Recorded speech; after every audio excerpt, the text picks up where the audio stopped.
Hello everyone, myself Ashish Kumar और आज हम लोग JAC board model sample paper part third को सॉल्व करेंगे। पार्ट वन में हम एमसीक्यू प्रॉब्लम सारा सॉल्व कर चुके हैं।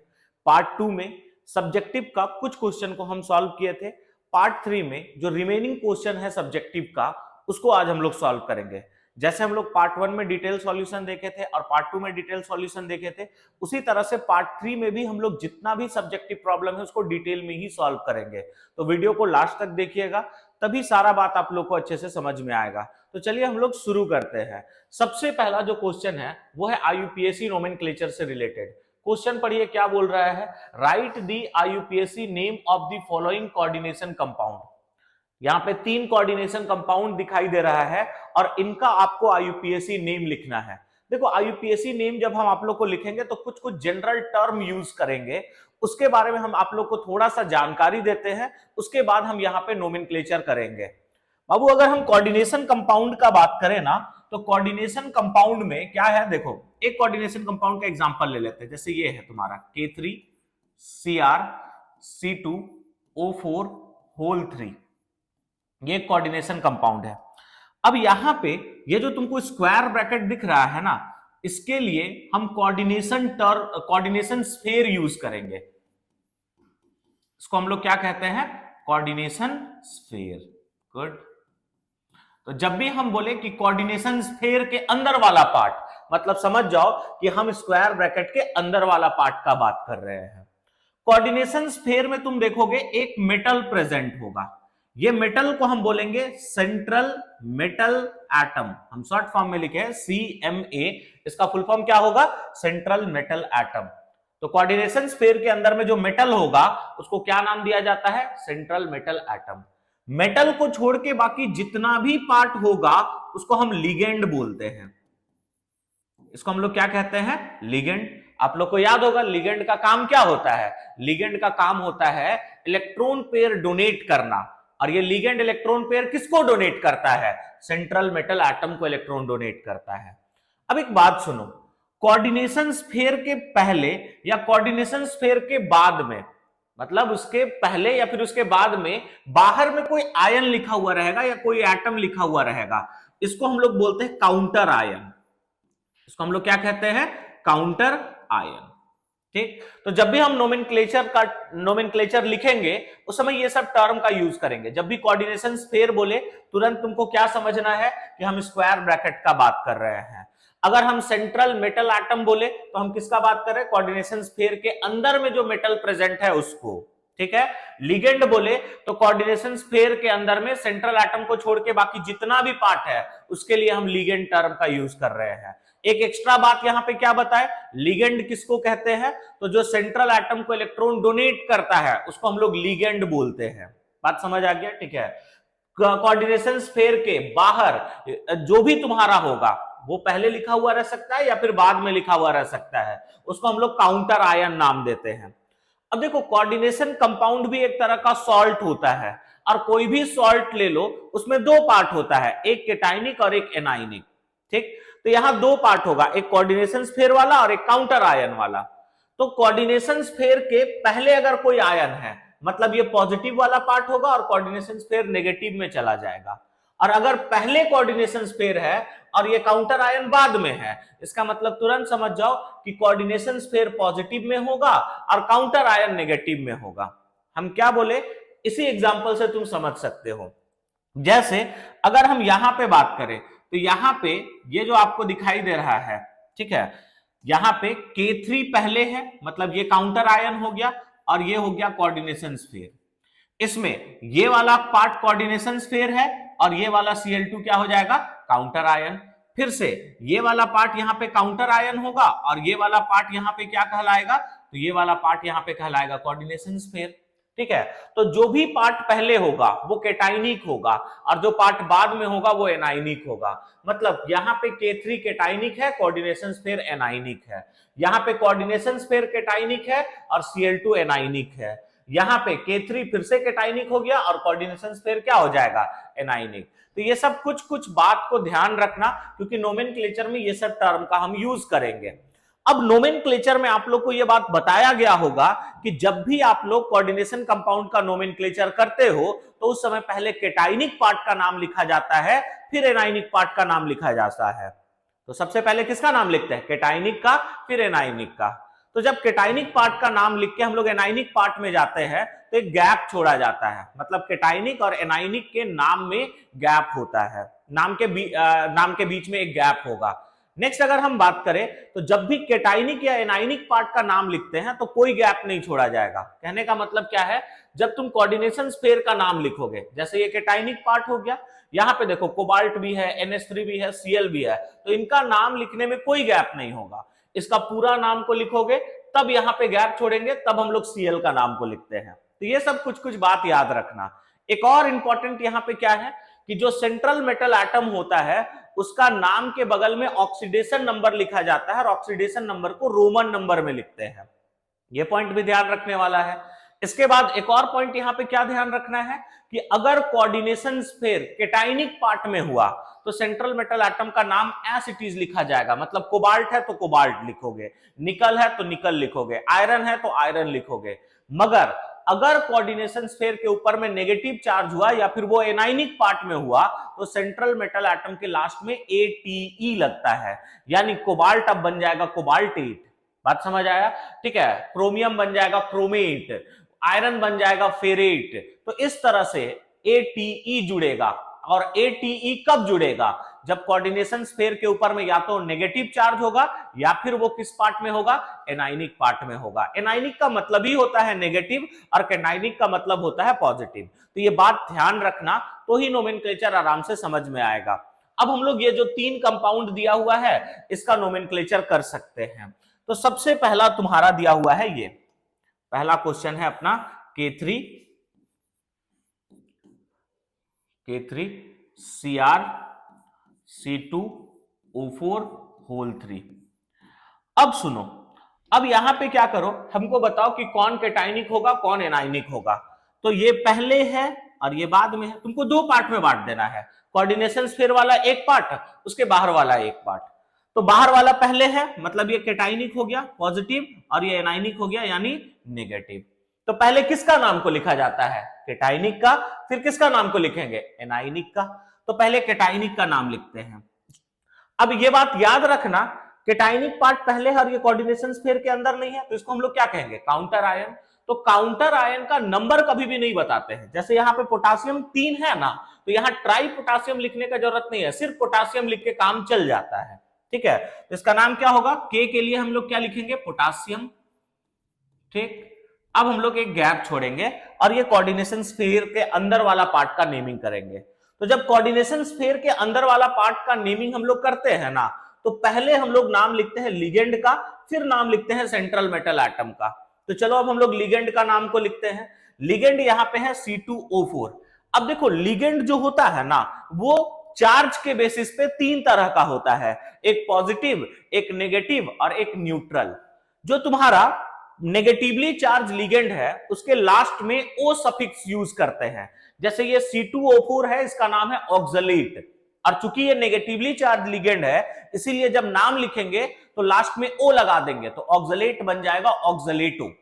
उसी तरह से Cn- साइनाइड को बोलते हैं, ये भी नेगेटिवली चार्ज लिगेंड है तो उसको बोलेंगे साइनाइडो।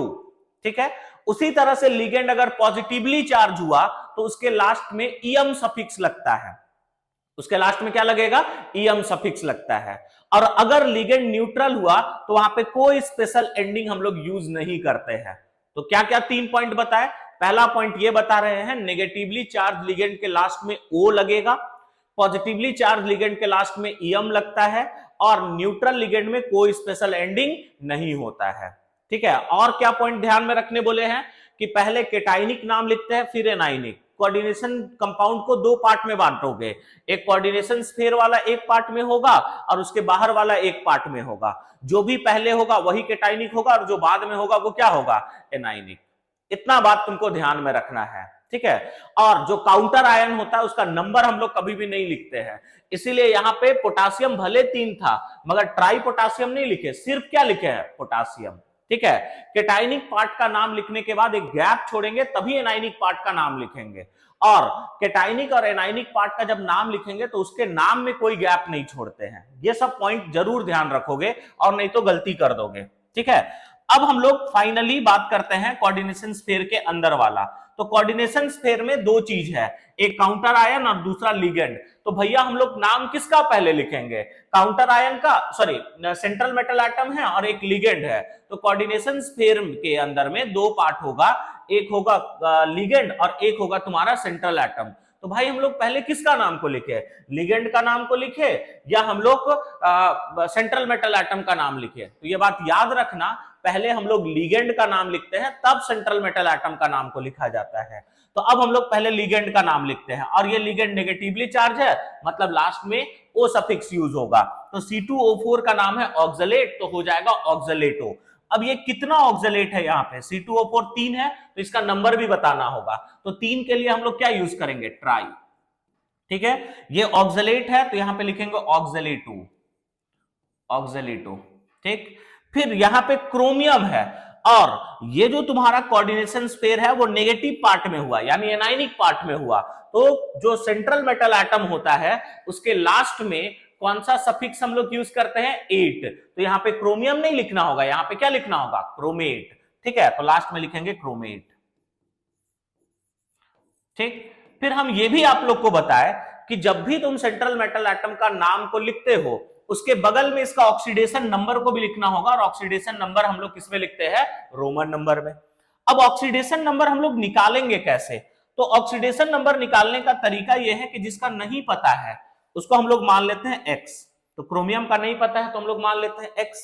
बाबू लिगेंड का ऑक्सीडेशन नंबर तुमको याद कर लेना होगा। जैसे C2O4 जो है इसका ऑक्सीडेशन नंबर होता है -2, तो एक C2O4 का होता है -2, यहां पे 3 है तो एक का -2, तो 3 का कितना हो जाएगा, -6 प्लस ये जो तुम्हारा K3 है ये एल्कली मेटल ग्रुप है। जितना भी एल्कली मेटल ग्रुप होगा ना सबका ऑक्सीडेशन नंबर होता है +1।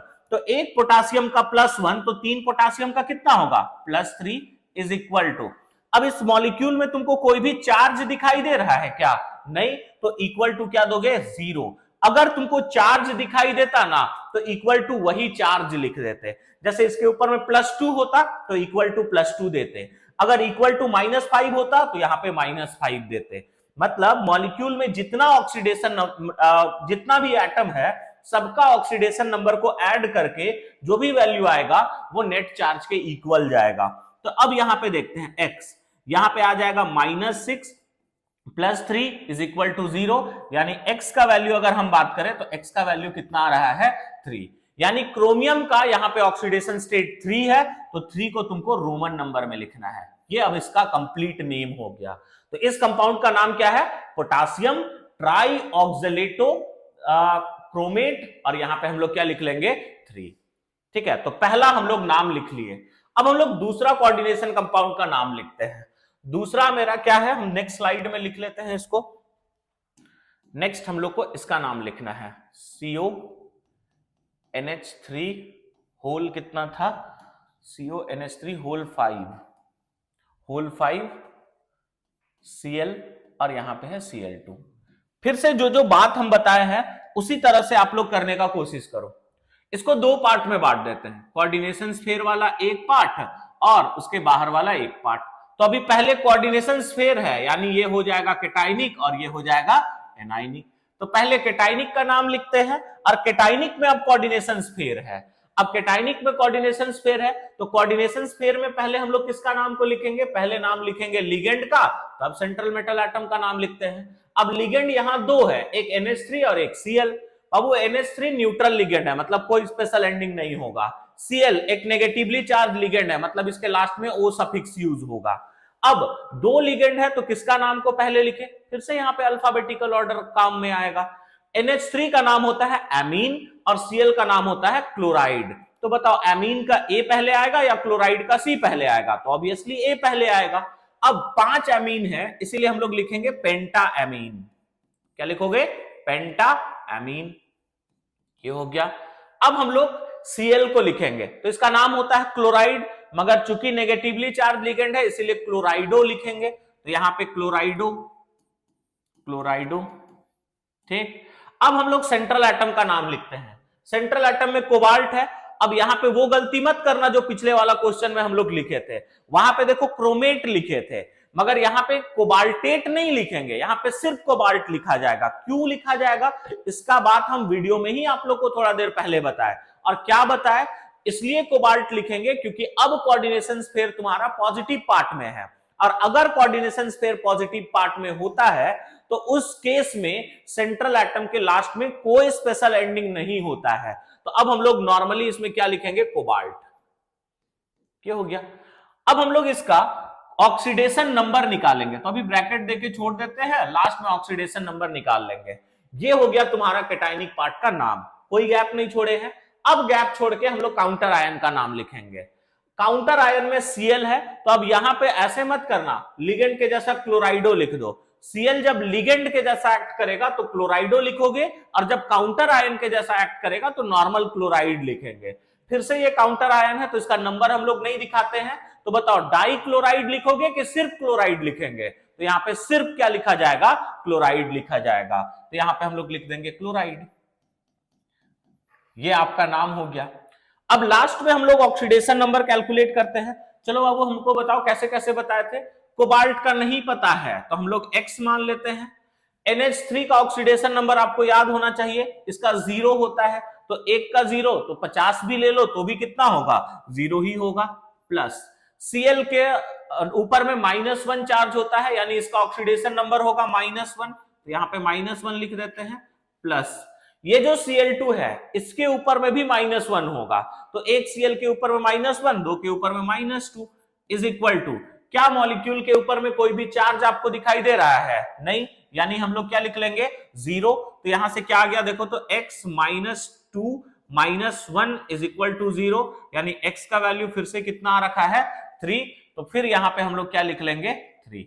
अब इसका नाम एक बार पढ़ लेते हैं, पेंटाएमीन क्लोराइडो कोबाल्ट 3 क्लोराइड। ये इस कोऑर्डिनेशन कंपाउंड का नाम हो गया। बात समझ में आता है? ठीक है। अब हम लोग नेक्स्ट बात करते हैं, अपना आखिरी वाला जो कॉम्प्लेक्स कंपाउंड है उसका नेमिंग देखते हैं। ठीक है, लास्ट क्या है, K3FeCN6। तो चलो इसको भी देख लेते हैं। क्वेश्चन है K3FeCN6, ये हो गया। अब अगर हम लोग इसका नाम का बात करें तो इसका नाम क्या होगा, ये देखो, फिर से वही काम जो अभी तक करते आए हैं। इसको दो पार्ट में बांटो, ये पहला पार्ट और ये दूसरा पार्ट। ये हो जाएगा कैटायनिक यानी पॉजिटिव, और ये होगा एनायनिक। अब बताओ बाबू, पहले हम लोग किसका नाम को लिखेंगे, कैटायनिक या एनायनिक? ऑब्वियसली कैटायनिक लिखेंगे। कैटायनिक में कोऑर्डिनेशन स्फीयर है कि काउंटर आयन है? काउंटर आयन है। काउंटर आयन का नंबर बताते हैं कि नहीं बताते हैं? नहीं बताते हैं। तो ट्राई पोटासियम लिखोगे कि सिर्फ पोटासियम लिखोगे? सिर्फ पोटासियम लिखेंगे, तो इसका नाम हो जाएगा पोटासियम। पोटासियम। अब एक गैप छोड़ के इस कोऑर्डिनेशन स्फीयर का नाम लिखते हैं। फिर से खुद से क्वेश्चन करो, कोऑर्डिनेशन स्फीयर में कितना पार्ट, दो पार्ट, एक सेंट्रल एटम दूसरा लिगेंड। ठीक है, पहले किसका नाम लिखते हैं, लिगेंड का या सेंट्रल एटम का? तो पहले नाम लिखते हैं लिगेंड का, फिर लिखेंगे सेंट्रल एटम का। लिगेंड है Cn, नेगेटिवली चार्ज लिगेंड है, तो Cn को तो साइनाइड बोलते हैं, मगर चूंकि नेगेटिवली है इसीलिए लास्ट में कौन सा सफिक्स यूज होगा, वो सफिक्स यूज होगा। तो कितना है यहाँ पे, 6, तो 6 के लिए हम लोग क्या लिखेंगे, हेक्सा। ठीक, फिर लिखोगे साइनाइडो। ठीक, अब देखो यहां पे जो कोऑर्डिनेशन स्फीयर है वो तुम्हारा एनायनिक पार्ट में आ गया। अगर ये एनायनिक पार्ट में है मतलब सेंट्रल एटम के लास्ट में फिर से क्या लगेगा, ऑब्वियसली ATE लगेगा। अब देखो जितना भी एलिमेंट या फिर मेटल है जिसका लैटिन नेम प्रेजेंट है ना, तो ATE हमेशा लैटिन नेम में ही यूज करते हैं। भले Fe का नाम आयरन है, अब आयरनेट मत लिख लेना क्योंकि इसका एक लैटिन नेम प्रेजेंट है फेरस। तो अब इसका जो भी ATE सफिक्स यूज होगा ना वो लैटिन नेम में ही यूज करते हैं। तो यहाँ पे आयरनेट नहीं लिखेंगे, यहाँ पे फेरेट लिखेंगे। तो हेक्सासाइनाइडो फेरेट, हेक्सासाइनाइडो फेरेट। बात समझ आ गया? ठीक है। अब लास्ट में फिर से ऑक्सीडेशन नंबर। अब हम जो जो सिखाए हैं वो तुम लोग बोलते जाओ, हम करते जाते हैं। चलो Fe का हमको नहीं पता है ना, तो क्या मान लेंगे, X। Potassium alkali metal group, एक का +1, 3 का +3। ठीक, एक Cn का -1, 6 का -6, कोई चार्ज नहीं यानी 0। तो यहां से आ जाएगा x plus 3 minus 6 is equal to 0। तो x का वैल्यू कितना आने वाला है +3। ठीक है, अब यहां पे हम लोग 3 लिख देंगे। अब देखो ये भी तुम लोग मत सोच के चलना कि यहाँ पे जितना क्वेश्चन किए उसमें सब में ऑक्सीडेशन स्टेट 3 आया है, तो ये मत दिमाग लगा लेना कि जितना भी एलिमेंट आएगा सबका ऑक्सीडेशन स्टेट 3 है, काहे निकालने का जरूरत है। ठीक है, तो यहाँ पे सबका ऑक्सीडेशन स्टेट 3 नहीं आएगा, किसी किसी केस में 0 भी आ सकता है, जो हम लोग देखे थे याद है जियोमेट्री वाला क्वेश्चन में, निकल टेट्रा कार्बोनिल कहते हैं उसको, वहां पे निकल का ऑक्सीडेशन स्टेट क्या आया था 0। अच्छा 0 आएगा ना तब भी तुमको ऑक्सीडेशन नंबर को लिखना है, चाहे कोई भी ऑक्सीडेशन नंबर आए तुमको लिखना ही होगा। तो इस तरह से हम लोग आईयूपीएसी नोमेनक्लेचर कर सकते हैं किसी भी कॉम्प्लेक्स कंपाउंड का। हालांकि पूरा सारा रूल हम यहाँ पर डिस्कस नहीं किए हैं, बट मैक्सिमम रूल आपके पास में हम कॉम्प्लेक्स कंपाउंड का या कोऑर्डिनेशन कंपाउंड का नोमेनक्लेचर का डिस्कस कर दिए। हो सके इसके अलावा भी कुछ क्वेश्चन देगा, स्टेप सेम रखोगे। ठीक है, पहले 2 पार्ट में बांट देना, केटाइनिक और एनाइनिक। पहले केटाइनिक का नाम लिख लेना, फिर एनाइनिक का नाम लिख लेना।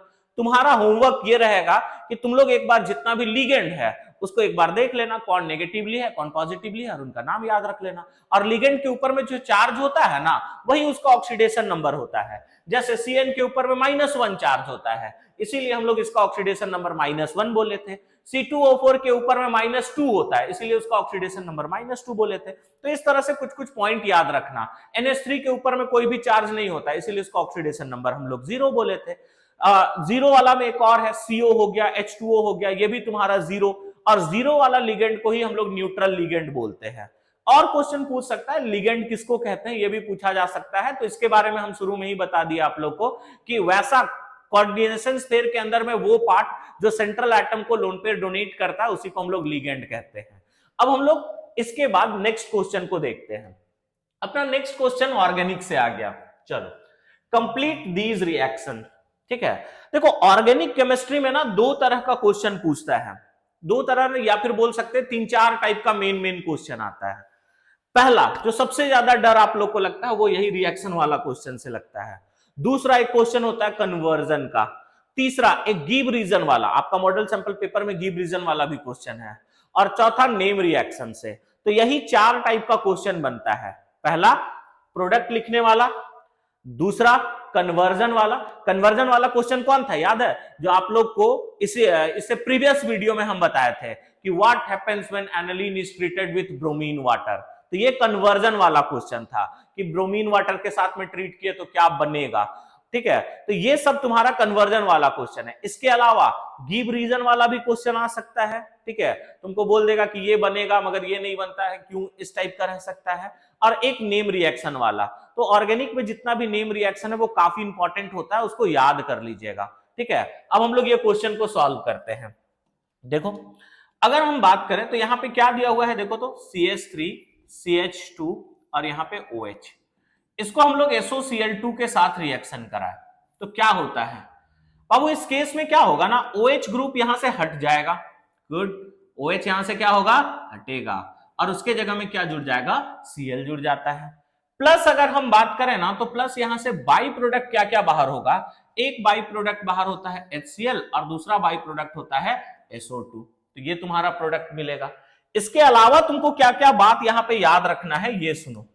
ये जो रिएक्शन है ना इसका एक नाम है, ये रिएक्शन है इसका एक नाम है, और इसको हम लोग डार्जन्स प्रोसेस बोलते हैं। इसको हम लोग क्या बोलते हैं, डार्जन्स प्रोसेस भी बोलते हैं। और तुमको यहां पे एक और पॉइंट याद रखना है, और वो पॉइंट क्या याद रखना है, ये बेस्ट मेथड ऑफ प्रिपरेशन होता है अल्काइल क्लोराइड का। बेस्ट मेथड क्यों बोलते हैं, क्योंकि ये तो अल्काइल क्लोराइड है, इसके अलावा 2 प्रोडक्ट बना है, ये भी गैसियस फेज में होता है और ये भी गैसियस फेज में होता है। तो जिस कंटेनर में ये रिएक्शन हो रहा है वो उस कंटेनर में सिर्फ बचता है अल्काइल क्लोराइड, और इसका बाई प्रोडक्ट गैस के फॉर्म में बाहर हो जाता है। तो प्योर फॉर्म में हम लोग को डायरेक्टली अल्काइल क्लोराइड मिल जाता है, इसीलिए इसको हम लोग बेस्ट मेथड कंसीडर करके चलते हैं। बात समझ आ गया, ठीक है।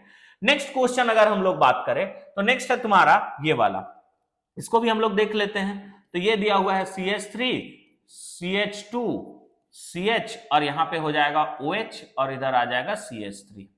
ठीक है, इसको हम लोग रिएक्शन कराए हैं H2SO4 के साथ में, और ये भी कॉन्सेंट्रेटेड है, कॉन्क H2SO4 के साथ रिएक्शन कराए हैं। और थोड़ा बहुत हीट किए हैं तो क्या प्रोडक्ट मिलेगा, इसके बारे में हमसे पूछा है। तो ये बात याद रखना कि अगर हम लोग अल्कोहल को कॉन्सेंट्रेटेड H2SO4 के साथ रिएक्शन कराए तो ये जो है ना वो एक डिहाइड्रेटिंग एजेंट है। डिहाइड्रेटिंग एजेंट कहने का मतलब क्या होता है पता है, यहां से जब भी किसी के साथ में H2SO4 रिएक्ट करेगा तो वो क्या करता है, उस कंपाउंड से वाटर मॉलिक्यूल को एलिमिनेट कर देता है। ठीक है, तो चूंकि वाटर मॉलिक्यूल एलिमिनेट हो जाएगा तो डिहाइड्रेशन होगा, इसीलिए इसको डिहाइड्रेटिंग एजेंट बोलते हैं।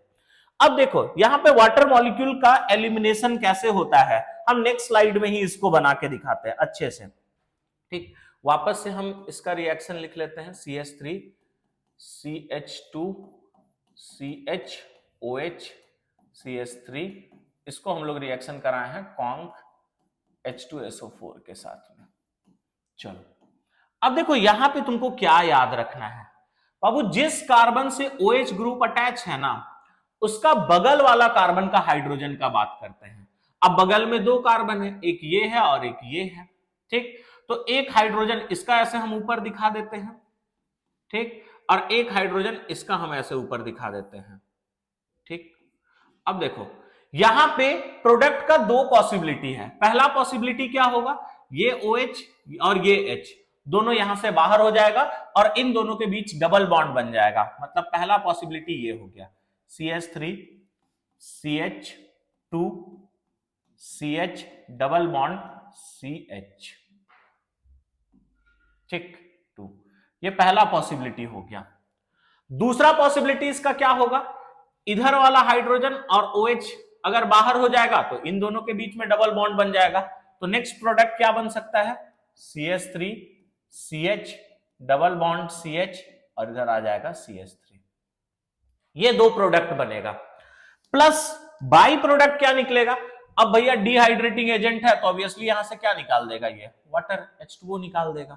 अब ऑर्गेनिक केमिस्ट्री में जब भी दो प्रोडक्ट बनता है ना तो आपको बताना पड़ेगा कि कौन मेजर है और कौन माइनर है। खुद से सोच के बता दो बाबू, मेजर कौन होगा, जो स्टेबल होगा कि अनस्टेबल होगा, ऑब्वियसली जो स्टेबल होगा। अब प्रोडक्ट यहां पे बना है एल्कीन, तो भैया एल्कीन का स्टेबिलिटी हम लोग कैसे बता सकते हैं, तो एल्कीन का स्टेबिलिटी पता चलता है नंबर ऑफ अल्फा हाइड्रोजन से।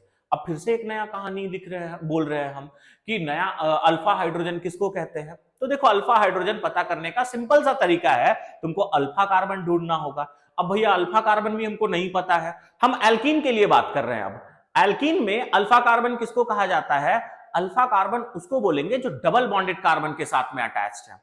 अल्फा कार्बन किसको कहा जाता है, जो डबल बॉन्डेड कार्बन के साथ में अटैच्ड है। तो अब देखो ये मेरा डबल बॉन्डेड कार्बन और ये मेरा डबल बॉन्डेड कार्बन, ये तुम्हारा अल्फा कार्बन होगा। उसी तरह से ये तुम्हारा डबल बॉन्डेड कार्बन, ये डबल बॉन्डेड कार्बन, ये अल्फा होगा और ये भी क्या होगा, अल्फा। और अल्फा कार्बन के साथ जो हाइड्रोजन जुड़ा हुआ है उसी को हम लोग अल्फा हाइड्रोजन बोलते हैं। यहां पे अगर अल्फा हाइड्रोजन का बात करोगे तो देखो अल्फा हाइड्रोजन कितना है, 2, और यहां पे अल्फा हाइड्रोजन का बात करें तो अल्फा हाइड्रोजन यहां पे कितना हो जाएगा, 6 हो जाएगा। तो जिसके पास ज्यादा अल्फा हाइड्रोजन वो स्टेबल, और स्टेबल मतलब वो मेजर होगा। मतलब ये वाला प्रोडक्ट क्या होगा बताओ बाबू, मेजर, और ये वाला प्रोडक्ट क्या होगा, माइनर। बस ठीक है, तो जब भी अल्कोहल को कॉन्क H2SO4 के साथ रिएक्शन कराते हैं तो प्रोडक्ट क्या मिलता है, एल्कीन मिलता है। ठीक है, और एल्कीन में अगर एल्कीन में क्या होगा, अगर दो एल्कीन मिलेगा तो तुमको मेजर और माइनर बताना होगा। मेजर कौन होगा, जिसके पास अल्फा हाइड्रोजन ज्यादा होगा, और माइनर किसको बोलेंगे, जिसके पास अल्फा हाइड्रोजन क्या होगा, तुम्हारा कम होगा। बोलो बात समझ में आता है। ठीक है, अब हम लोग नेक्स्ट क्वेश्चन देखते हैं। अच्छा प्रोडक्ट कैसे लिख रहे थे, तुमको क्या करना है, OH ग्रुप जिस कार्बन से अटैच्ड है उसका बगल वाला कार्बन से हाइड्रोजन और OH ग्रुप को बाहर करके दोनों के बीच में डबल बॉन्ड बना देना है। अगर दो पॉसिबिलिटी है तो दोनों पॉसिबिलिटी देख के अल्फा हाइड्रोजन का नंबर काउंट कर लेना, जिसमें ज्यादा होगा उसमें मेजर लिख लेना और जिसमें कम होगा उसमें क्या लिख लोगे, माइनर।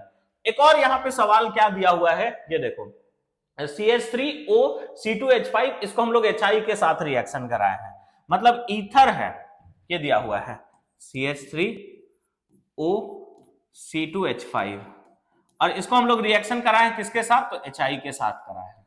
अब यहां पे क्या प्रोडक्ट मिलेगा इसके बारे में बात करते हैं। अगर हम प्रोडक्ट का बात करें ना बाबू, तो यहां पे तुम क्या करना कि कोई भी बॉन्ड को तोड़ दो, दोनों में से कोई भी एक बॉन्ड को तोड़ दो। ठीक, अब देखो यहां पे जिसके पास ऑक्सीजन गया है ना, अच्छा ये तुम्हारा अनसिमेट्रिकल ईथर है, तो इसमें क्या करना है, दोनों में से कोई भी ऑक्सीजन बॉन्ड को मत तोड़ना, ठीक है। ऑक्सीजन तुम उसके साथ रहने देना जिसके पास कम कार्बन है, इसके पास कम कार्बन है, यहाँ पे 2 कार्बन है, तो ये वाला बॉन्ड को तोड़ देंगे। और जिसके पास ऑक्सीजन जाएगा उसको दे देना हाइड्रोजन, यानी प्रोडक्ट ये बनेगा CH3, यहाँ पे OH प्लस, ठीक है। एक और प्रोडक्ट यहाँ पे ये बन जाएगा C2H5 और यहाँ पे क्या जुड़ जाएगा I। तो ये 2 प्रोडक्ट मिलता है, एक मिलेगा अल्कोहल और एक मिलेगा अल्काइल आयोडाइड, ठीक है। तो यहाँ पे कैसे हम लोग प्रोडक्ट लिखे, जब भी हम लोग ईथर को HI के साथ रिएक्शन कराएंगे तो ये जो ऑक्सीजन वाला बॉन्ड है उसको तोड़ना है, ठीक है, और ऑक्सीजन को उसके साथ रखना है जिसके पास कम कार्बन है, और आयोडीन को उसके साथ भेजना है जिसके पास कार्बन का नंबर क्या है, ज्यादा है। तो यहाँ पे ये 2 प्रोडक्ट मिलेगा, ठीक। अब हम लोग आगे देखते हैं अपना नेक्स्ट क्वेश्चन।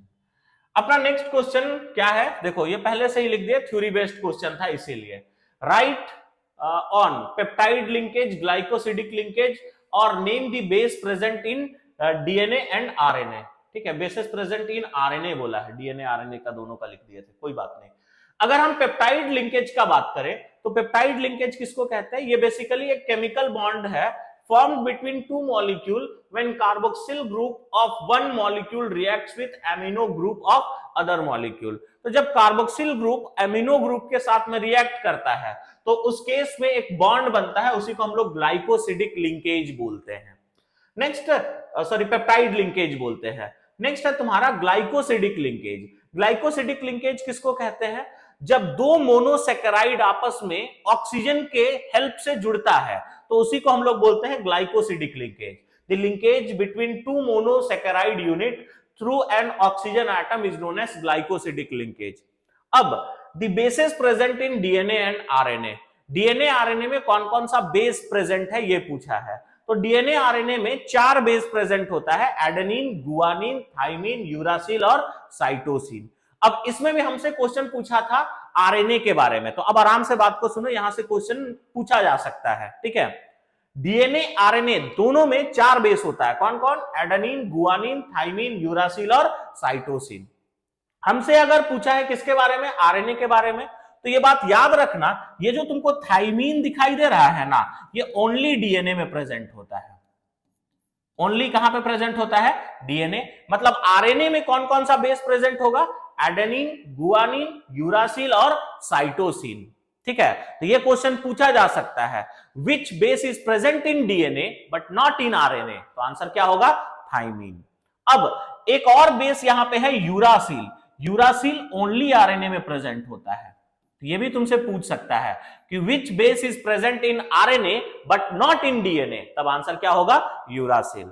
मगर इस क्वेश्चन का अगर आंसर देना है कि which base is present in RNA, तब हम लोग क्या बोलेंगे, एडेनिन, गुआनिन, यूरासिल और साइटोसिन। थाइमीन क्यों नहीं बोलेंगे, क्योंकि थाइमीन सिर्फ DNA में प्रेजेंट होगा।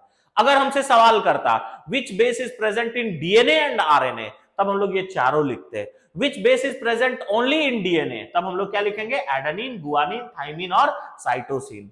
विच base is present in RNA but not in DNA, तो हम लोग क्या बोलेंगे, यूरासिल।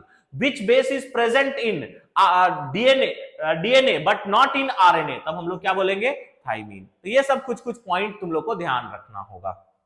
नेक्स्ट देखते हैं हम लोग। नेक्स्ट फिर से हम लोग का वही ऑर्गेनिक वाला क्वेश्चन है। तो देखो CH3 CH2 CH2 Cl, इसको हम लोग अल्कोहलिक KOH के साथ रिएक्शन कराए हैं, ठीक है। CH3 CH2 CH2 और यहां पे Cl, ठीक। इसको हम लोग किसके साथ रिएक्शन कराए हैं, अल्कोहलिक KOH के साथ। अब क्या होगा, अल्कोहलिक KOH के साथ अगर तुम अल्काइल हैलाइड का रिएक्शन कराते हो ना, तो उस केस में इस रिएक्शन को एलिमिनेशन रिएक्शन नाम दिया जाता है। क्या नाम दिया जाता है, एलिमिनेशन रिएक्शन हम लोग नाम देते हैं। बात समझ आ गया, ठीक है। और एलिमिनेशन रिएक्शन के हेल्प से एल्कीन का फॉर्मेशन होता है। अब एल्कीन तुम कैसे बनाओगे, तो जिस कार्बन से Cl जुड़ा हुआ है और उसके बगल वाला जो कार्बन है उससे हाइड्रोजन हटाना है और यहां से Cl हटाना है और दोनों के बीच में डबल बॉन्ड बना देना है। कहने का मतलब क्या है, यहाँ पे Cl दिख रहा है ना, और यहाँ पे इसके जस्ट बगल वाला कार्बन का एक हाइड्रोजन, यहां से ये दोनों बाहर हो जाएगा और दोनों के बीच में डबल बॉन्ड बन जाएगा। तो फाइनली प्रोडक्ट ये बनता है CH3 CH डबल बॉन्ड और यहाँ पे CH2 प्लस बाई प्रोडक्ट क्या क्या होता है, तो एक बाई प्रोडक्ट निकलता है H2O और दूसरा बाई प्रोडक्ट निकलेगा KCl। तो ये इस रिएक्शन का आंसर होगा।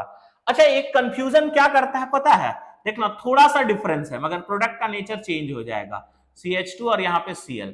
अब यहाँ पे तुमको ऐसे लिख लेगा एक्वस KOH। अब तुम लोग सिर्फ ये वाला रट के अगर गए होगे तो KOH देखते के साथ लगेगा, अच्छा जहां Cl जुड़ा है और उसके बगल वाला कार्बन का एक हाइड्रोजन हटा के दोनों के बीच डबल बॉन्ड बना देना है।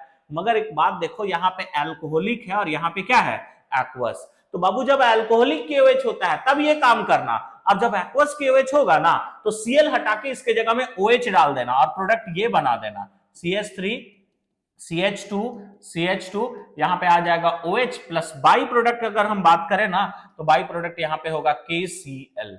ठीक है, तो जब एल्कोहलिक KOH लोगे तो बनेगा एल्कीन, मगर जब एक्वस KOH लेंगे तब बनेगा क्या, एल्कोहल। ये बात भी तुम लोग को ध्यान रखना होगा। नेक्स्ट क्वेश्चन ये दिया हुआ है, इसको हम यहीं पे सॉल्व कर देते हैं। ठीक, CH3 CH2 Cl इसको हम AgCN के साथ रिएक्शन कराए हैं, तो AgCN के साथ रिएक्शन कराने से क्या होगा इसके बारे में हम लोग बात कर लेते हैं। ठीक है, तो जब AgCN के साथ रिएक्शन कराओगे ना तो ये Cl हट जाएगा और इसके जगह में तुम्हारा जुड़ता है NC, इसके जगह में क्या जुड़ेगा, NC, और प्रोडक्ट ये बन जाएगा CH3 CH2 और यहां पे हो जाएगा NC। इस तरह से मतलब आइसोसाइनाइड बनता है, प्लस यहां से जो बाई प्रोडक्ट निकलेगा वो बाई प्रोडक्ट होगा AgCl। फिर से यहां पे एक क्वेश्चन तुमसे पूछा जा सकता है और वो क्वेश्चन क्या है, देखो CH3 CH2 Cl इसको KCN के साथ अगर रिएक्शन कराओगे, देखो मिलता जुलता रिएक्शन है, इस केस में भी कहानी वही सेम होगा, बस थोड़ा सा डिफरेंस होगा कि Cl हटेगा और उसके जगह में NC नहीं जुड़ेगा, इसके जगह में जुड़ता है Cn प्लस बाई प्रोडक्ट यहां से निकलेगा KCl।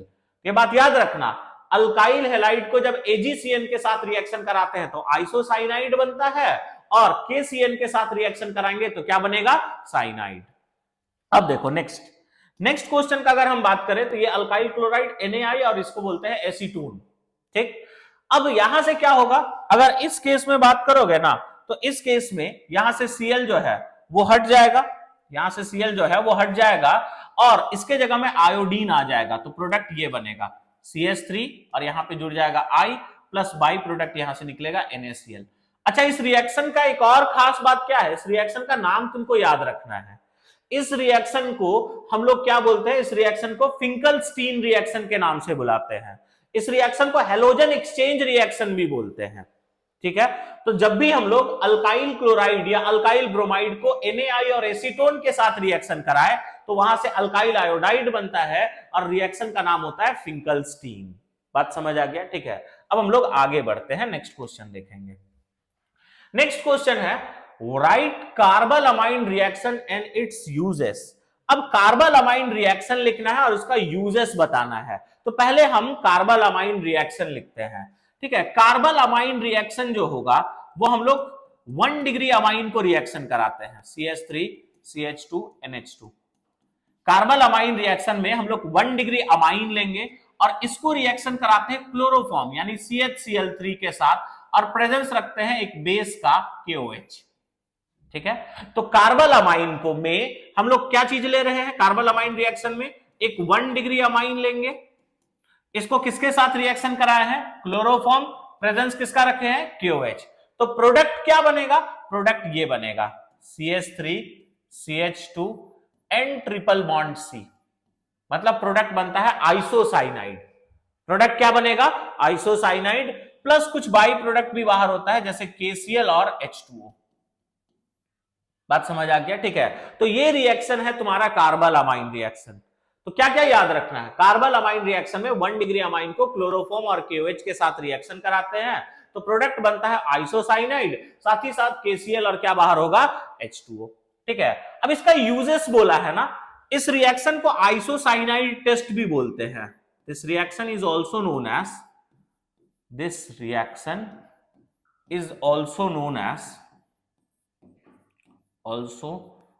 एज आइसोसाइनाइड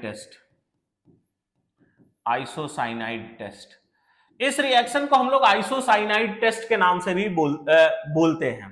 ठीक है, इसका यूजेस अगर तुमसे पूछे ना तो इसका एक यूज है कि हम लोग 1 डिग्री अमाइन का प्रेजेंस पता करने के लिए इस रिएक्शन का यूज करते हैं।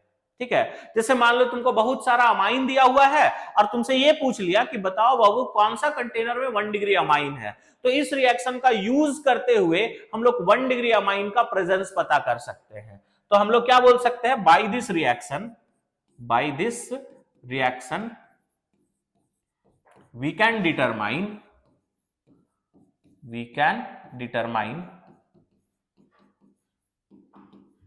presence of 1 degree amine. चलो, तो ये तुम्हारा कार्बल अमाइन है। ठीक है, 1 डिग्री अमाइन CHCl3 KOH के साथ रिएक्शन कराएंगे, प्रोडक्ट में आइसोसाइनाइड बनेगा।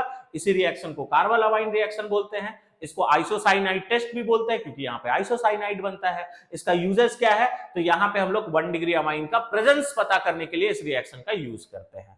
अब हम लोग नेक्स्ट क्वेश्चन देखते हैं। अपना नेक्स्ट क्वेश्चन है define monosaccharide, give example, what are reducing sugar, give example. ठीक है, तो चलो ये भी डेफिनेशन बेस्ड क्वेश्चन है, आराम से समझते हैं। मोनोसैकेराइड, अब मोनोसैकेराइड हम लोग किसको कहते हैं? ठीक है, वैसे कार्बोहाइड्रेट जिसको फर्दर सिंपलर यूनिट में नहीं तोड़ा जा सकता है, उसी को हम लोग मोनोसैकेराइड बोलते हैं। या फिर the carbohydrate which can not be hydrolysed further is known as monosaccharide.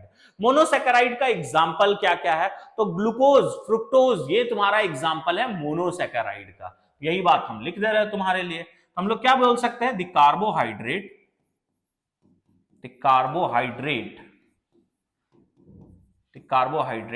which cannot be hydrolyzed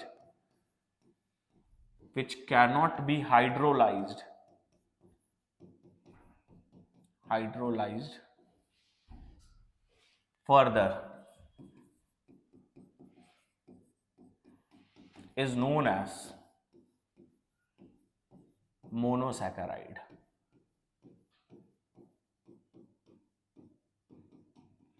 ठीक, एग्जाम्पल का अगर बात पूछे तो एग्जाम्पल में हम लोग क्या लिखेंगे, ग्लूकोज, और एक और एग्जाम्पल क्या है, फ्रुक्टोज। ये इसका एग्जाम्पल हो गया। फिर बोला है व्हाट आर रिड्यूसिंग शुगर। ठीक, अगर हम रिड्यूसिंग शुगर का बात करें, शुगर दो तरह का होता है, एक को रिड्यूसिंग शुगर बोलते हैं और दूसरे को नॉन रिड्यूसिंग शुगर बोलते हैं। अगर हम रिड्यूसिंग शुगर का बात करें तो वैसे शुगर जो टॉलेंस टेस्ट, फेलिंग्स टेस्ट, या फिर एक और होता है बेंडिक टेस्ट। अगर याद नहीं रहे तो बस दो याद रखना, टॉलेंस और फेलिंग्स। जो टॉलेंस और फेलिंग्स टेस्ट देते हैं उनको बोलेंगे रिड्यूसिंग शुगर, और जो नहीं देते हैं उनको बोलेंगे non reducing sugar. This sugar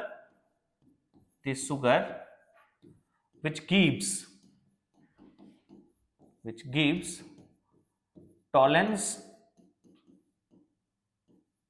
test or Fellings test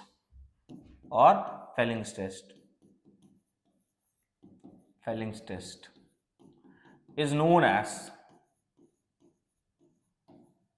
ठीक है, is known as reducing sugar।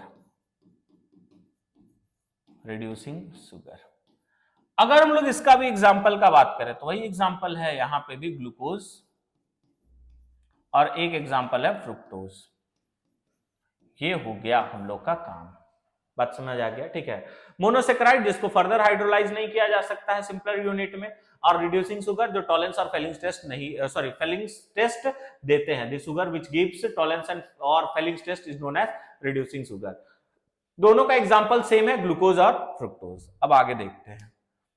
ठीक है, नेक्स्ट क्वेश्चन बोला है what is salt bridge, right its function. ठीक है, तो अगर हम सॉल्ट ब्रिज का बात करें तो ये इलेक्ट्रोकेमिस्ट्री का सवाल है।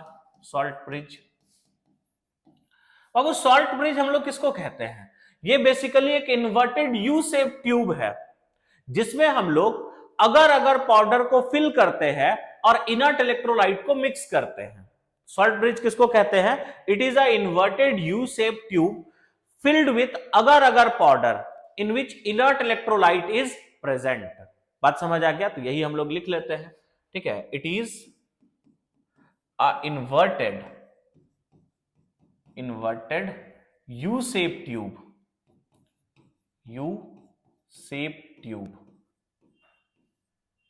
ठीक है, filled with inert electrolyte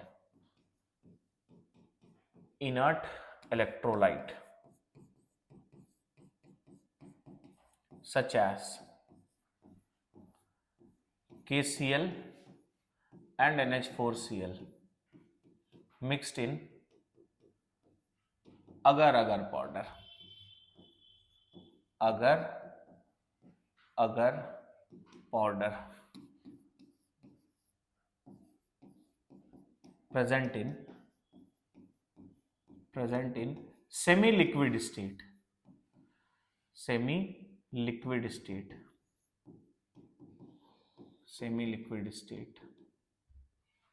so that ions can move easily,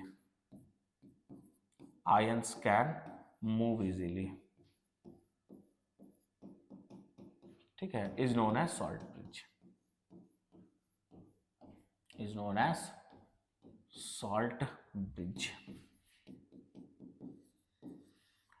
तो सॉल्ट ब्रिज हम लोग किसको कहते हैं? इन्वर्टेड यू शेप ट्यूब है जिसमें इनर्ट इलेक्ट्रोलाइट को फिल किया जाता है, KCl NH4Cl अगर पाउडर में मिक्स होता है जो कि सेमी लिक्विड स्टेट में होता है ताकि आयंस आसानी से मूव कर सके। ये डेफिनेशन आप लोग को याद रख लेना है। अगर हम फंक्शंस का बात करें कि सॉल्ट ब्रिज का फंक्शन क्या है, ठीक, तो पहला तो ये है कि ये सेल का सर्किट कंप्लीट करता है, it completes the circuit of cell, complete the circuit,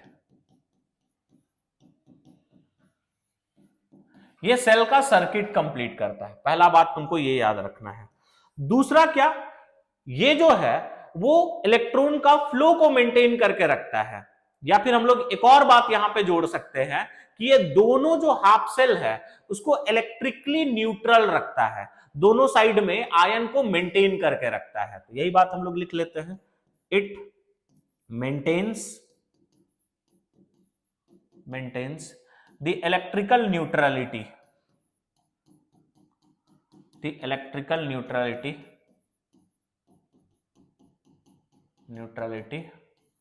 of both half cell।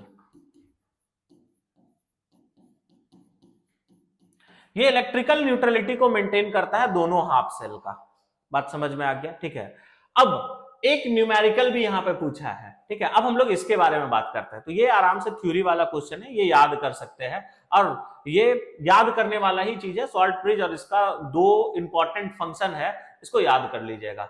अब हम लोग इसका बी वाला पोर्शन पे चलते हैं। चलो अब हम लोग देखते हैं कि वो क्वेश्चन का आंसर हम लोग कैसे करेंगे। तो क्या बोला है क्वेश्चन, पहले पढ़ लेते हैं। इफ अ करंट ऑफ 1.5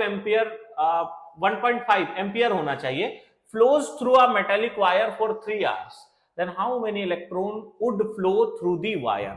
बोला है कि एक वायर है जिसमें कितना एम्पियर करंट फ्लो कर रहा है, करंट का वैल्यू, आई का वैल्यू दिया हुआ है 1.5 एम्पियर, ठीक, टाइम तुमको दिया हुआ है कितना, आर, 3 आर। तो ये बात याद रखना, इसको तुमको मिनट में सेकंड में चेंज करना होगा। पहले इसको मिनट में चेंज करेंगे, फिर 60 से मल्टीप्लाई करके सेकंड में चेंज कर देंगे, ये टाइम हो गया सेकंड में। और हमसे पूछा है कि कितना इलेक्ट्रॉन फ्लो करेगा, मतलब हमसे पूछा है नंबर ऑफ इलेक्ट्रॉन, ये प्योर फॉर्मूला बेस्ड क्वेश्चन है, आसानी से बन जाएगा। अब वो नंबर ऑफ इलेक्ट्रॉन निकालने के लिए ना तुमको पता चलना चाहिए कि कितना चार्ज फ्लो किया है। अब करंट कैलकुलेट करने का फॉर्मूला है I is equal to Q by T. I calculate करने का फॉर्मूला क्या होता है तुम्हारा, Q बाई टी। अब अगर यहां से हम लोग Q निकालना चाहते हैं तो Q निकालने का फॉर्मूला क्या हो जाएगा, I इंटू टी, ठीक। अब यहां से I का वैल्यू तुमको पता है 1.5 और टाइम तुमको दे रखा है 3 इंटू 60। अब ये तुम्हारा चार्ज निकल गया कूलम में, चार्ज किस में निकल गया, कूलम में। अब नंबर ऑफ इलेक्ट्रॉन निकालने के लिए तुमको एक फॉर्मूला याद होना चाहिए, जो चार्ज होता है वो Ne के इक्वल होता है, जहां पे N रिप्रेजेंट कर रहा है नंबर ऑफ इलेक्ट्रॉन, यही तो भैया निकालना है हमको, और E बता रहा है तुम्हारा चार्ज ऑफ इलेक्ट्रॉन। E क्या चीज को बता रहा है, चार्ज ऑफ इलेक्ट्रॉन, जिसका वैल्यू होता है 1.6 इंटू 10 का पावर -19। अब कुछ नहीं करना है, बस सबका वैल्यू को रखना है। तो यहां पे Q का जो वैल्यू है वो कितना है 1.5 इंटू 3 इंटू 60 हम मल्टीप्लाई नहीं किए हैं, ठीक है। N तुमको निकालना है और E यानी चार्ज ऑफ इलेक्ट्रॉन 1.6 इंटू 10 का पावर -19, ठीक। अब इसको दूसरे तरफ भेज दो तो N is equal to 1.5 into 3 into 60 divided by 1.6 into 10 का पावर -19।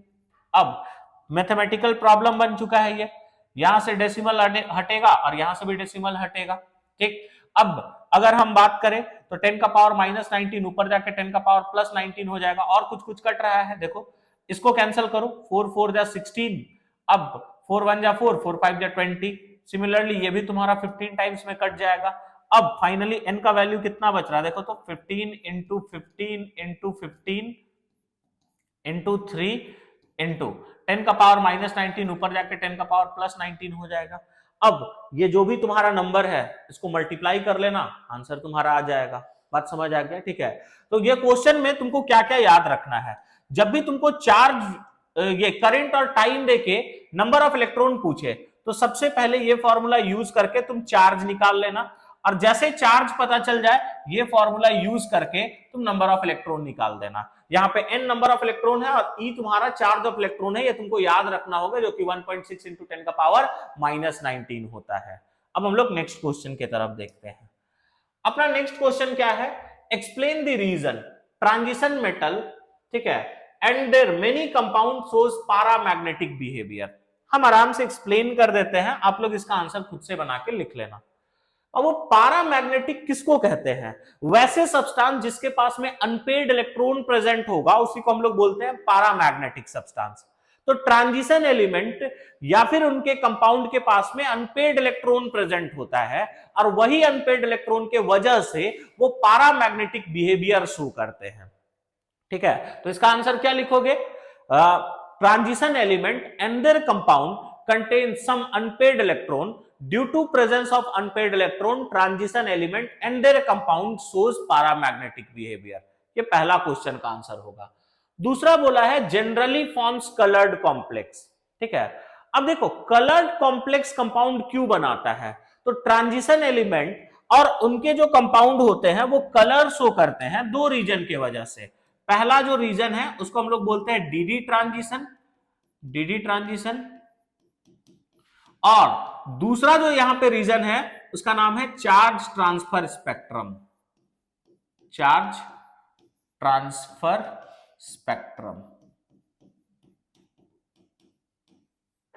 बात समझ आ गया, ठीक है।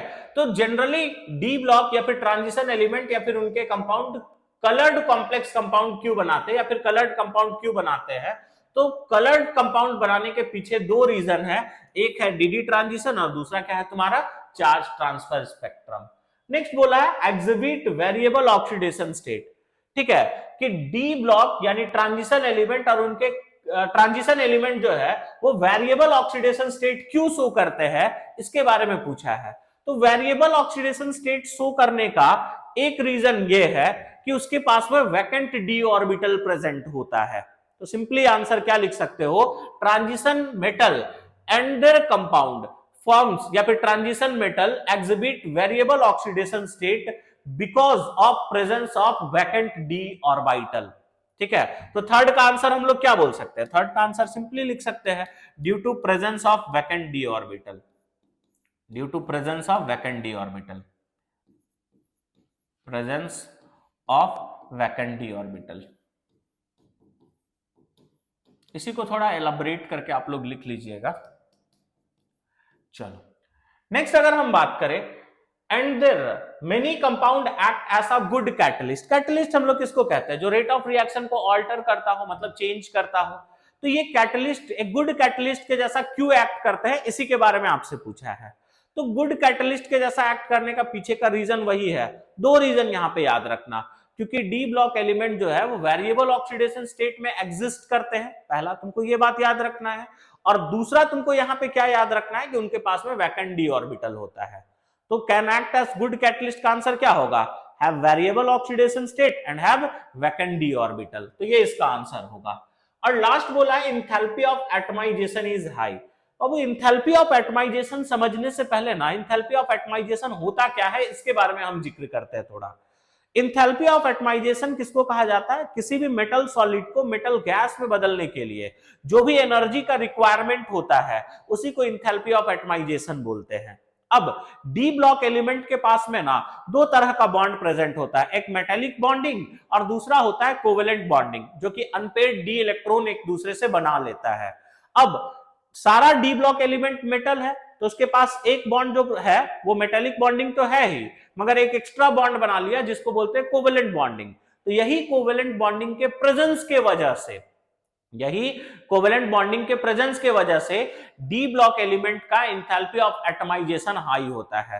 तो इसका आंसर हम लोग क्या बोल सकते हैं कि d block element have high enthalpy of atomisation because they have extra covalent bonding in addition with metallic bonding. बात समझ आ गया? ठीक है, तो ये तुम्हारा ये पांचों का आंसर हो जाएगा। पैरामैग्नेटिक बिहेवियर क्यों? अनपेयर्ड इलेक्ट्रॉन की वजह से। कलर्ड कंपाउंड क्यों बनाता है? डीडी ट्रांजिशन और चार्ज ट्रांसफर स्पेक्ट्रम के वजह से। वेरिएबल ऑक्सीडेशन स्टेट क्यों शो करता है? वैकेंट डी ऑर्बिटल के वजह से। कैटलिस्ट के जैसा क्यों एक्ट करता है? क्योंकि उसके पास वेरिएबल ऑक्सीडेशन स्टेट होता है और वैकेंट डी ऑर्बिटल होता है। इंथैल्पी ऑफ एटमाइजेशन हाई क्यों होता है? तो इंथैल्पी ऑफ एटमाइजेशन इसलिए हाई होता है क्योंकि वहां पे दो तरह का बॉन्डिंग प्रेजेंट होता है, एक मेटालिक बॉन्डिंग और एक कोवेलेंट बॉन्डिंग।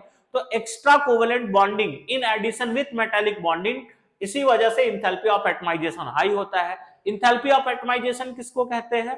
तो किसी भी मेटल सॉलिड को मेटल गैस में बदलने के लिए जो भी एनर्जी लगता है उसी को हम लोग इंथैल्पी ऑफ एटमाइजेशन कहते हैं। तो ये इसका आंसर हो जाएगा। आगे देखते हैं अब हम लोग।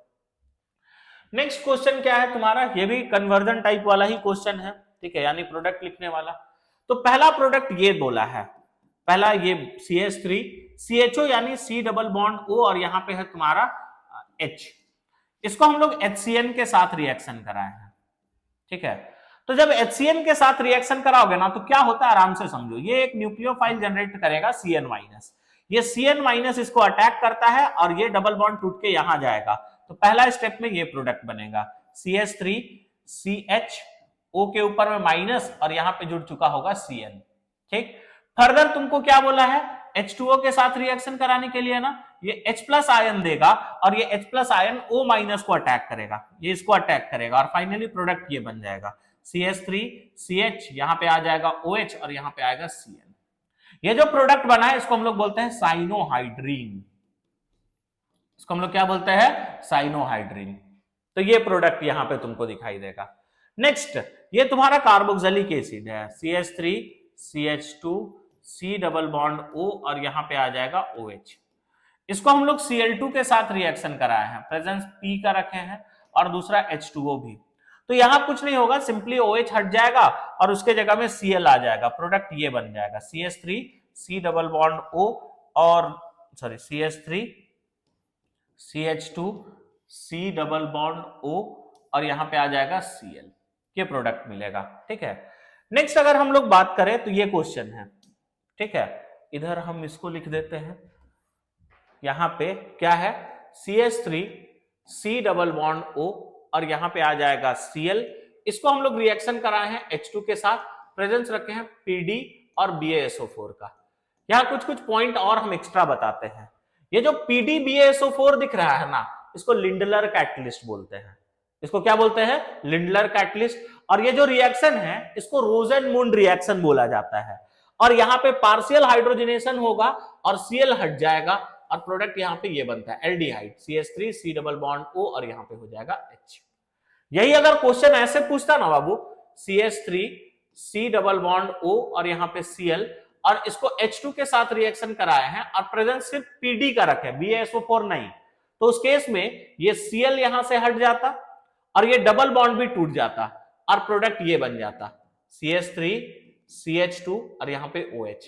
तो अगर एसिड क्लोराइड को या फिर असाइल क्लोराइड को H2 के साथ रिएक्शन कराओ इन प्रेजेंस ऑफ PD तो बन जाएगा अल्कोहल, और असाइल क्लोराइड को H2 के साथ रिएक्शन कराओ इन presence of PD plus BaSO4 यानी लिंडलर कैटलिस्ट तो बनता है एल्डिहाइड। और ये रिएक्शन को ही हम लोग रोजेनमुंड रिएक्शन बोलते हैं। बात समझ आ गया? ठीक है। लास्ट रिएक्शन जो है इसको हम यहीं पे सॉल्व कर देते हैं। ये है तुम्हारा एल्डिहाइड और इसको रिएक्शन कराने बोला है K2Cr2O7 के साथ, ठीक है। K2Cr2O7 एक स्ट्रॉन्ग ऑक्सीडाइजिंग एजेंट है और ये एल्डिहाइड को कार्बोक्सिलिक एसिड में ऑक्सीडाइज करेगा। प्रोडक्ट ये बनेगा CH3 C double bond O और यहां पे आ जाएगा OH, या फिर इसी को ऐसे लिख सकते हो CH3 COOH। बोलो बात समझ आया ना, ठीक है। तो ये इस रिएक्शन का प्रोडक्ट होगा और ये सारा आंसर होगा। यहां पे ये जरूर याद रखना, इसको रोजेनमुंड रिएक्शन बोलते हैं और PD प्लस BaSO4 को लिंडलर कैटलिस्ट बोला जाता है। आगे देखते हैं हम लोग नेक्स्ट। अब देखो हम तुम लोग को बोले थे ना कि यहाँ पे एक नेम रिएक्शन से भी क्वेश्चन पूछा जाता है। देखो नेम रिएक्शन वाला क्वेश्चन आ गया। पहले बोला है कि कैनिजारो रिएक्शन हम लोग किसको कहते हैं, तो देखो कैनिजारो रिएक्शन, कैनिजारो रिएक्शन। एक क्वेश्चन यहां से और पूछता है कि कैनिजारो रिएक्शन कौन देता है, तो कैनिजारो रिएक्शन वो देते हैं, ठीक है, is given by aldehyde which do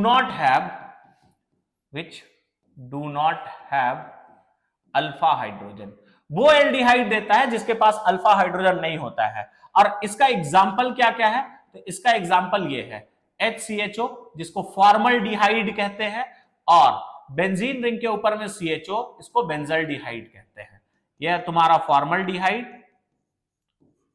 formaldehyde और यह है तुम्हारा बेंजल्डिहाइड।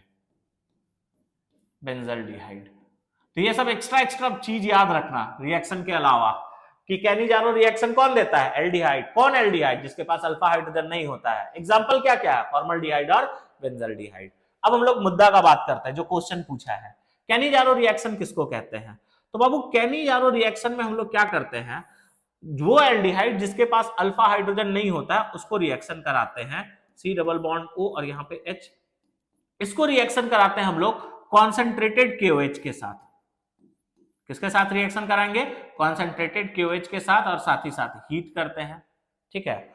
अब कैनिजारो रिएक्शन में हम लोग एल्डिहाइड का 2 मॉलिक्यूल लेना पसंद करते हैं। कितना मॉलिक्यूल लेंगे, 2 मॉलिक्यूल। अब एक मॉलिक्यूल का ऑक्सीडेशन होगा तो एल्डिहाइड ऑक्सीडाइज करके बनेगा कार्बोक्सिलिक एसिड में HC double bond O minus और यहाँ पे होगा K प्लस। फर्दर पानी के साथ रिएक्शन कराएंगे तो K प्लस हट जाता है, अभी कार्बोक्सिलिक एसिड का सॉल्ट बना है, प्लस रिड्यूस होके ये बन जाता है अल्कोहल, और अल्कोहल क्या होगा तुम्हारा CH2 और यहाँ CH3 और यहाँ पे आ जाएगा OH, CH3 और यहाँ पे OH। तो ये तुम्हारा कैनिजारो रिएक्शन होगा। स्टेटमेंट हम लोग कैसे बोलेंगे, ठीक है। Cannizzaro reaction is given by aldehyde which do not contains alpha hydrogen like formaldehyde and benzaldehyde. In Cannizzaro reaction, such aldehyde are treated with concentrated KOH.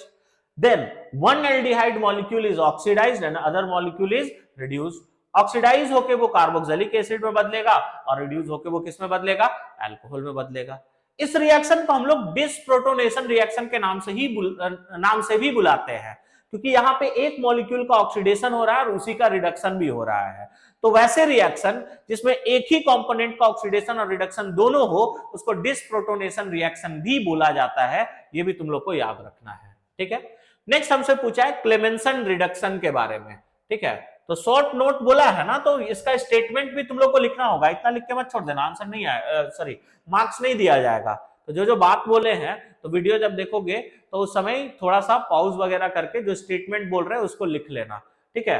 Cannizzaro reaction में कैसे लिखोगे, पहला तो ये स्टेटमेंट लिख लोगे और उसके बाद इसी को बना दोगे, aldehyde treated with concentrated KOH, one molecule is oxidised other is reduced, यही तुमको स्टेटमेंट लिखना है। अब हम बात करते हैं क्लेमेंसन रिडक्शन के बारे में। तो चलो क्लेमेंसन रिडक्शन भी हम लोग देखते हैं। तो क्लेमेंसन रिडक्शन में हम लोग को क्या करना होता है, क्लेमेंसन रिडक्शन में हम लोग कोई एक एल्डिहाइड लेते हैं, ठीक, एल्डिहाइड ले लेते हैं CH3 C double bond O और यहाँ पे H। इसको जिंक अमलगम के साथ रिएक्शन कराया जाता है ZnHg, और प्रेजेंस रखते हैं HCl का। प्रेजेंस किसका रखते हैं, HCl। तो यहां से ये डबल बॉन्ड O हट जाता है और प्रोडक्ट ये बनेगा CH3 मतलब क्लेमेंसन रिडक्शन में अगर हम बात करें तो क्लेमेंसन रिडक्शन में क्या होता है, aldehyde is treated with zinc amalgam in presence of HCl, then aldehyde is reduced to alkane। ठीक है, यही इसका स्टेटमेंट हो जाएगा। In Clemmensen reduction reaction aldehyde is treated with zinc amalgam in presence of HCl, then it is reduced to क्या, alkane. ये बात याद रखना। आखिरी रिएक्शन तुमसे ये पूछा था Hoffmann bromide degradation. Hoffmann bromide degradation हम लोग क्या करते हैं, तो हॉफमैन ब्रोमाइड डिग्रेडेशन में हम लोग एसिड अमाइड लेते हैं। एसिड अमाइड किसको बोलते हैं, CH3 C double bond O और यहां पे आएगा NH2। इसको हम लोग रिएक्शन कराते हैं Br2 के साथ और प्रेजेंस रखते हैं KOH का। प्रेजेंस किसका रखते हैं, KOH का। तो इस केस में क्या होगा, यहां से ये पूरा ग्रुप बाहर होगा और इसके जगह में NH2 आ जाता है और फाइनली प्रोडक्ट ये होगा CH3 और यहां पे आ जाएगा NH2। बात समझ आ गया, ठीक है। ये तुम्हारा हॉफमैन ब्रोमाइड डिग्रेडेशन का रिएक्शन है। अब इसका भी स्टेटमेंट तुम कैसे लिखोगे, इसका स्टेटमेंट ये लिखोगे कि acid amide is treated with Br2 in presence of KOH, then we get 1 degree amine. ये जो अमाइन मिला है ये कितना डिग्री अमाइन है, 1 डिग्री अमाइन। तो ये तुम्हारा हॉफमैन ब्रोमाइड डिग्रेडेशन का रिएक्शन हो गया, ठीक है। तो ये सब तुम्हारा इस तरह से क्वेश्चन पूछा जाएगा। देखो जितना भी नेम रिएक्शन है ना, उसका रिएक्शन को याद कर लेना और स्टेटमेंट खुद से फ्रेम करने का कोशिश करना, क्योंकि स्टेटमेंट रटने जाओगे तो बहुत प्रॉब्लम होगा। जैसे ये रिएक्शन याद है, इसी को बोल दो स्टेटमेंट में, aldehyde treated with zinc amalgam in presence of HCl to obtain alkane is known as Clemmensen reduction reaction, ठीक है।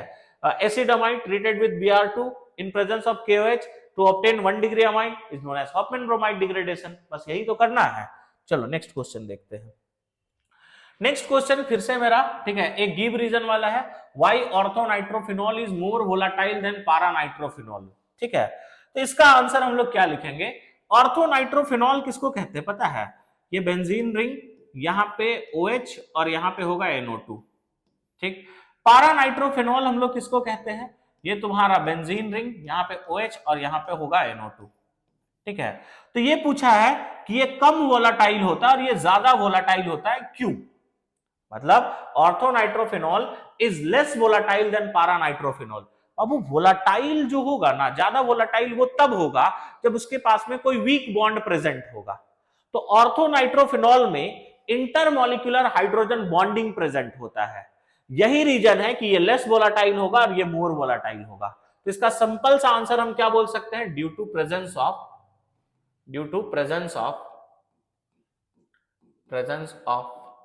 intermolecular hydrogen bond H bond in orthonitrophenol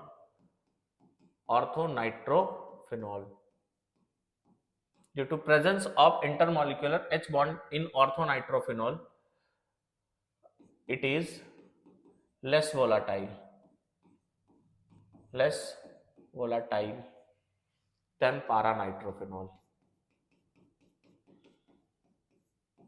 तो ये बात भी आप लोग को याद रखना है, क्योंकि ऑर्थोनाइट्रोफिनॉल में हाइड्रोजन बॉन्ड होता है और इसमें हाइड्रोजन बॉन्ड नहीं होता है, इसीलिए ये कम वोलाटाइल होता है और ये ज्यादा वोलाटाइल होता है। यहाँ स्ट्रॉन्ग बॉन्ड है, तोड़ना थोड़ा टफ होता है, इसलिए जल्दी वेपोराइज नहीं करता है। यहाँ वीक बॉन्ड होता है तो आसानी से टूट के ये जल्दी वेपोराइज कर जाता है, ठीक है। अब हम लोग नेक्स्ट ये सब देखते हैं। यहाँ पे अब देखो, यहाँ पे अगर हम लोग बात करें तो यहाँ पे क्या दिया हुआ है, यहाँ पे एक अल्कोहल है, इसको कॉपर के प्रेजेंस में हीट किए हैं। तो अब देखो ये बीच में तुम्हारा कार्बन का के पास में OH है, अब इधर भी CH3 इधर भी CH3, मतलब दोनों साइड सेम है। तो तुमको यहाँ पे क्या करना है कि जिस कार्बन से OH ग्रुप जुड़ा हुआ है, ठीक है, एक मिनट, ऐसे नहीं होगा, ठीक है। जब हम लोग अल्कोहल को कॉपर के प्रेजेंस में हीट करते हैं और ये 2 डिग्री अल्कोहल है, तो क्या होगा, यहां से डिहाइड्रोजिनेशन होगा, यहां से हाइड्रोजन और यहां से हाइड्रोजन हट जाएगा और दोनों के बीच डबल बॉन्ड बन जाएगा। तो प्रोडक्ट ये बनेगा CH3 C double bond O और यहां पे आ जाएगा CH3। ये प्रोडक्ट बनता है, मतलब कीटोन बनेगा। अगर हम लोग अल्कोहल को कॉपर के प्रेजेंस में हीट करते हैं तो अल्कोहल का हाइड्रोजन और जिस कार्बन से OH ग्रुप अटैच्ड है उसका हाइड्रोजन दोनों बाहर निकलता है, दोनों के बीच में डबल बॉन्ड बन जाता है और ये प्रोडक्ट मिलेगा।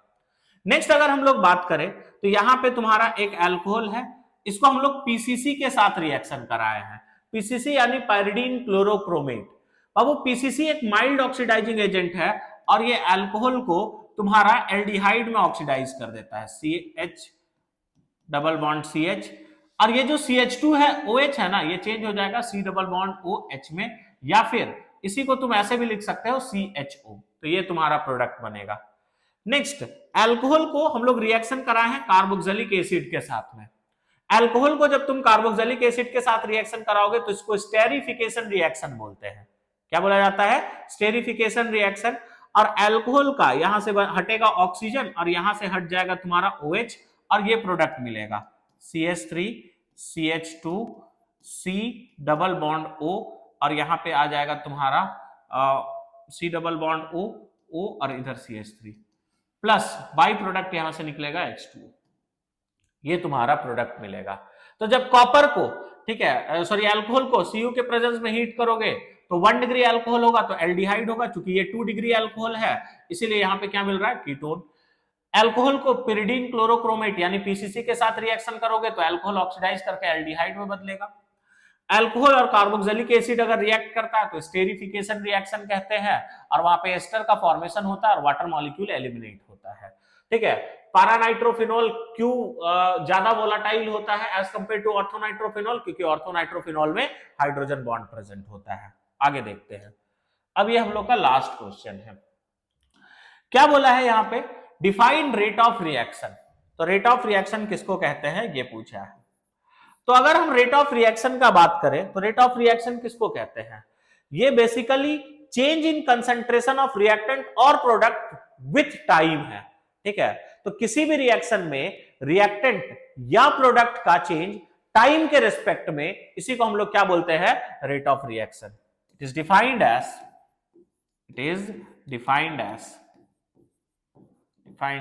change in concentration of reactant or product with respect to time is known as rate of reaction। इसी को हम लोग रेट ऑफ रिएक्शन बोलते हैं। इसका एक यूनिट भी याद रखना बाबू, इसका यूनिट होता है मोल, लीटर इनवर्स, सेकंड इनवर्स, ये काम ही आएगा। एक तुमको यहां पे न्यूमेरिकल प्रॉब्लम है और अच्छा क्वेश्चन है, देखो क्या बोला है। Thermal decomposition of HCOH is a first order reaction with rate constant of ये, ठीक है, 2.4 into 10 का power -3 at a certain temperature, calculate how long it would take for 3/4 of its initial quantity to decompose। यानी यहां पे क्या दिया हुआ है कि तुमको इस रिएक्शन का रेट कांस्टेंट दिया हुआ है, K दिया हुआ है, और K कितना दिया हुआ है? तो K दिया हुआ है 2.4 into 10 का पावर -3, तो दिया हुआ है 2.4 into 10 का पावर -3, ये तुमको दिया हुआ है। ठीक है, और तुमसे पूछा क्या है? तो तुमसे ये पूछा है कि इसको 3/4 कंप्लीट होने के लिए कितना टाइम लगेगा। बात समझ आ गया? ठीक है, तो 3/4 कंप्लीट होने के लिए कितना टाइम लगेगा वो देखते हैं। ठीक है, तो देखो यहां पे 3/4 को ना तुम परसेंटेज में बदल दो, तो 3/4 को परसेंटेज में बदलने के लिए 100 से मल्टीप्लाई कर दोगे, तो यहाँ पे 4 2 जा 8 4 5 जा 20, यानी कितना परसेंट कंप्लीट होने के लिए बोला है? 75% कंप्लीट होने के लिए कितना टाइम लगेगा? क्योंकि ये फर्स्ट ऑर्डर रिएक्शन है, तो फर्स्ट ऑर्डर रिएक्शन के लिए K कैलकुलेट करने का एक फॉर्मूला है 2.303 बाई T log। ठीक है, A0 बाई AT, A0 यानी इनिशियल कंसंट्रेशन और AT मतलब concentration of reactant at time T। T निकालना है तो इसके लिए फॉर्मूला यूज करेंगे 2.303 बाई यहां पे क्या करेंगे? K log। ठीक है, A0 का अगर बात करें तो जब भी परसेंटेज आ जाए ना तो बहुत आसान हो जाता है। परसेंटेज के केस में ये बात याद रखना कि A0 का वैल्यू हमेशा 100 लोगे, परसेंटेज में A0 हमेशा क्या लोगे? 100। अब हम लोग गलती करते हैं AT लेने में, तो AT कितना होगा सोचो तो। अब एक बात बताओ, क्या बोला है यहां पे कि 75% कंप्लीट होने के लिए कितना टाइम लगेगा? अगर 75% कंप्लीट हो जाएगा तो बचेगा कितना परसेंट? 25%, तो यहां पे हो जाएगा 25। 80 मतलब जितना बचा हुआ है, ये कट कर दोगे तो कितने बार में जाएगा? 4 टाइम्स में। अब बस हम लोग को इसको सॉल्व करना है, तो T इज इक्वल टू क्या आ रहा है देखो तो 2.303 के का अगर बात करें तो के कितना दे रखा है 2.4 इंटू 10 का पावर -3, ठीक है, log 4 ये है तुम्हारा, ठीक। अब log 4 का वैल्यू कितना होगा, तो तुम लोग को सेफ्टी के लिए कुछ log का वैल्यू याद रखने बोला जाता है, जिसमें log 2 है, ठीक है। तो log 4 को हम ऐसे लिख सकते हैं 2 का पावर 2। अब log a का पावर x वाला फॉर्मूला यूज कर लो, तो log a का पावर x वाला फॉर्मूला अगर यूज करोगे तो 2.303 बाई 2.4 इंटू 10 का पावर -3, ठीक है। इसको हम ऐसे लिख सकते हैं 2 log 2, और log 2 का वैल्यू होता है 0.301, ठीक। अब इसी को तुम मल्टीप्लाई कर लेना, टाइम तुम्हारा सेकंड में आ जाएगा। बात समझ आ गया, ठीक है। थोड़ा और सिंप्लीफाई अगर करना चाहे तो तुम ऐसे कर सकते हो 2.303 इंटू 2 इंटू 0.301, ठीक, डिवाइडेड बाई, ठीक है, यहाँ पे 2.10 का पावर -3, ऊपर जाके 10 का पावर 3 हो जाएगा, नीचे में 2.4 बचेगा, ठीक। इसको काट दो, 2 1 जा 2, 2 1 जा 2, 2 7 जा 14, ठीक है। अब इसको आराम से मल्टीप्लाई कर लेना, इतना सा काम तुम लोग का है। जो भी टाइम आएगा वो कौन सा यूनिट में आएगा, सेकंड में। तो देखो जब भी तुमको क्वेश्चन मिले ना कि इतना फ्रैक्शन में जब भी दिया हुआ है ना, तो फ्रैक्शन को कोशिश यही करना कि परसेंटेज में बदल देना, ठीक है।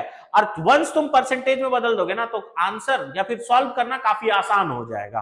क्यों आसान हो जाएगा, परसेंटेज में जैसे आ गया ए नोट का वैल्यू हमेशा 100 लेना, और 80 कैसे लेना है, 75% कंप्लीट हो गया, 75% कंप्लीट हो गया, बचेगा कितना, वही 80 होगा। जैसे बोले था कि 40% कंप्लीट होने के लिए कितना टाइम लगेगा, तो 80 का वैल्यू कितना हो जाता, 60%, यानी 80 का वैल्यू लेते 60, तो 80 होता है कि टी टाइम के बाद कितना बचा हुआ है। बात समझ आ गया, ठीक है। इस तरह से हम लोग सैंपल पेपर को 3 पार्ट करके पूरा सॉल्व कर लिए। होप आप लोग को सारा बात समझ में आ गया होगा। पढ़ते रहिए। अब हम लोग नेक्स्ट लेक्चर में मिलेंगे और नेक्स्ट वीडियो से हम लोग ऑर्गेनिक का 1 शॉट लेक्चर को कवर करने का कोशिश करेंगे। मिलते हैं, तब तक के लिए थैंक यू, पढ़ते रहिए।